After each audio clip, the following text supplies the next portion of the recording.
ప్రభునందు నాకు అత్యంత ప్రియమైనటువంటి వాళ్ళారా, మన ప్రభువును రక్షకుడైనటువంటి యేసుక్రీస్తు వారి యొక్క శుభనామములో మీ అందరికీ నా హృదయపూర్వకమైన శుభములు, వందనములు తెలియజేయుచున్నాను. ఉదయకాల సమయంలో దేవుని వాక్యాన్ని ధ్యానం చేసుకుందాం. ఈరోజు వాక్య ధ్యానము కొరకు మనం తీసుకున్నటువంటి లేఖన భాగము అపోస్తలుల కార్యములు 18వ అధ్యాయం 9, 10 వచనాలు చదువుకుందాం. రాత్రి వేళ దర్శనమందు ప్రభువు, నీవు భయపడక మాట్లాడము, మౌనముగా ఉండకము, నేను నీకు తోడై ఉన్నాను, నీకు హాని చేయుటకు నీ మీదకి ఎవడనూ రాడు. ఈ పట్టణంలో నాకు బహుజనమున్నదని పౌలుతో చెప్పగా, అతడు వారి మధ్య దేవుని వాక్యం బోధించుతూ 1 సంవత్సరము మీద 6 నెలలు అక్కడ నివసించాను. ఆమె దేవుని నామమునకు మహిమ కలుగును గాక. ఈ వాక్య భాగాన్ని మనం గమనించినట్లయితే, రాత్రివేళ దర్శనమందు ప్రభు స్వయంగా తన భక్తుడైనటువంటి పౌలుతో మాట్లాడుతున్నటువంటి మాటలు.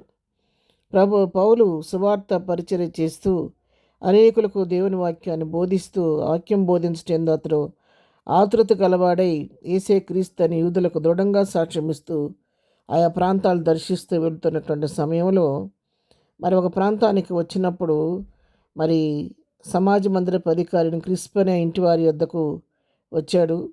అక్కడి నుంచి మరి దేవుని వాక్యం ప్రకటించడానికని మరి తను బయలుదేరుతున్నాడు. అక్కడ ఆ క్రిస్పర్ ఇంటి వారు అందరూ కూడా ప్రభువునందు విశ్వాసం ఉంచిన వాళ్ళే కాదు, కొరింథీయులు అనేకుల మంది విశ్వాసం ఉంచి బాప్తిసం కూడా పొందారు.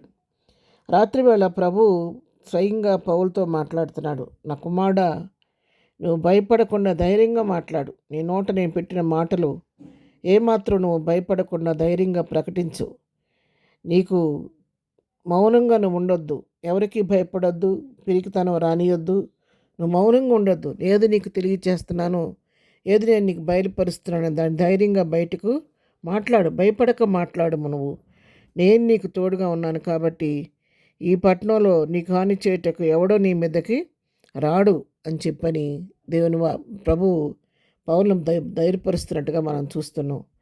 ధైర్యపరిచినప్పుడు ఇక్కడ అనేక మంది నా కొరకు ఈ పట్టణంలో బహుజనము నా కొరదని చెప్పని పౌలుతో చెప్పాడంట. ఈ పట్టణంలో అనేక మంది నశించిపోతున్నారు. నన్ను గురించి తెలుసుకోవాల్సిన జనం చాలామంది ఉన్నారు. అనేక మంది నన్ను తెలుసుకొని నా వైపు త్రిప్పబడాలి. కాబట్టి నువ్వు ఏమాత్రం సందేహించకుండా, భయపడకుండా ధైర్యంగా నా సువార్తను ప్రకటించు. నన్ను గురించి సాక్ష్యం ఇవ్వు. పిరికితనం రానియకుండా, మౌనంగా ఉండకుండా నేను ఏ నోటికి అందించిన ప్రతి మాటను ధైర్యంగా మాట్లాడమని పౌలుతో చెప్తున్నట్టుగా మనం చూస్తున్నాం. ఆ విధంగా ప్రభు తనను బలపరిచిన కొలది మరి పౌలు మరి విశేషంగా సువార్తను ఎంతో ఆతృత కలవాడై దేవుని వాక్యాన్ని బోధిస్తున్న ఆసక్తి కలవాడై బహుబలంగా దేవుని వాక్యాన్ని బోధించినప్పుడు అనేకులు ప్రభు యొక్క వాక్యానికి విధేయులై ఆ వాక్యం ద్వారా మరి పట్టబడి ప్రభు వైపు తిరిగి ప్రభు మార్గంలో ప్రవేశించి ప్రభు ఇచ్చిన రక్షణ పొందుకొని నీతివంతులుగా తీర్చబడ్డట్టుగా మనం చూస్తూ ఉన్నాము. అందుకే అపోస్తలుడైన పౌలు ఫిలిప్పీయులకు రాసిన పత్రికలో చెప్తాడు కదా. మరి ఫిలిప్పీయులకు రాసిన పత్రిక 4వ అధ్యాయం 13వ వచనం మనం చదువుకుంటే, నన్ను బలపరచు వాని యందే నేను సమస్తమును చేయగలను అంటాడు.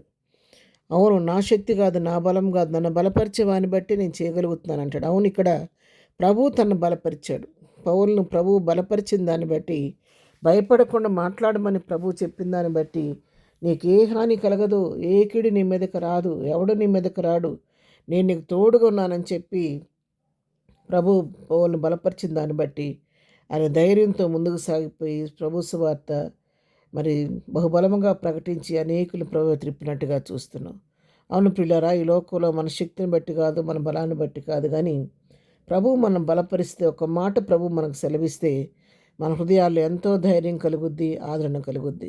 మన ఆలోచన చొప్పున, మన ఇష్ట ప్రకారం కాదు, కానీ దేవుని దగ్గర నుంచి ఒక వాక్కు మనం తీసుకొని ఆ మాట చొప్పున ముందుకెళ్తే మనం వెళ్ళే మార్గంలో జయము ప్రభు అనుగ్రహిస్తాడు. ఆ విధంగా మనం కూడా ప్రభు దగ్గర నుంచి వాక్కు తీసుకొని ప్రభు చేత బలపరచబడి, ప్రభు కృపలో బలపడి ప్రభు చిత్తానుసారంగా ముందుకు సాగిపోదాం.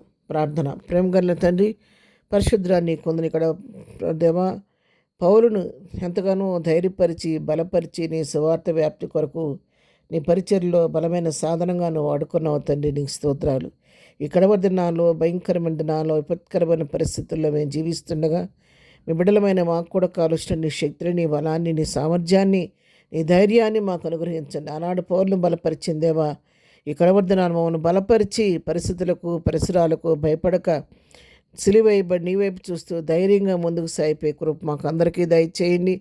తొట్టుపడకుండా సహాయం చేయండి. నీకు సువార్తను ధైర్యంగా ప్రకటించే యోగ్యత మాకందరికీ దయచేయండి. దినదీవులతో నింపి నడిపించండి. మా పని పాటలు రాకపోకలో తోడుగుండండి.